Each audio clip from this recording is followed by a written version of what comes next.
ನಮಸ್ಕಾರ ಪ್ರಿಯ ವೀಕ್ಷಕರೇ, A N news ಸ್ವಾಗತ. ನಾನು ನಿಮ್ಮ ನಿರಂಜನ್ ಸರೂರ್.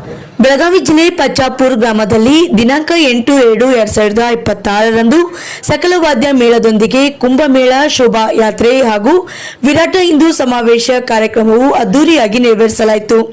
ಈ ಸಂದರ್ಭದಲ್ಲಿ ದಿವ್ಯ ಸಾನ್ನಿಧ್ಯವನ್ನು ಶ್ರೀ ಸದಾ ಶಿವಾನಂದ ಮಹಾಸ್ವಾಮಿಗಳು, ಶ್ರೀ ಚಂದ್ರಶೇಖರ್ ಶಿವಾಚಾರ್ಯ ಮಹಾಸ್ವಾಮಿಗಳು, ಶ್ರೀ ಕಾಶಿನಾಥ ಮಹಾಸ್ವಾಮಿಗಳು, ಶ್ರೀ ಗವಿಸಿದ್ದೇಶ್ವರ ಮಠದ ಮಹಾಸ್ವಾಮಿಗಳು ಈ ಶುಭ ಸಂದರ್ಭದಲ್ಲಿ ಪಚ್ಚಾಪುರ ಹಿಡಕಲ್ ಡ್ಯಾಂ ಹಾಗೂ ಸುತ್ತಮುತ್ತಲಿನ ಗ್ರಾಮದ ಹಿರಿಯರು ಇನ್ನು ಹಲವಾರು ಗಣ್ಯರು ಈ ಸಂದರ್ಭದಲ್ಲಿ ಉಪಸ್ಥಿತರಿದ್ದರು. ವರದಿಗಾರರು ನಿರಂಜನ್ ಶಿರೂರ್, ಎಎನ್ ನ್ಯೂಸ್, ವಿಜಯಪುರ.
शेवटी सगळं बंद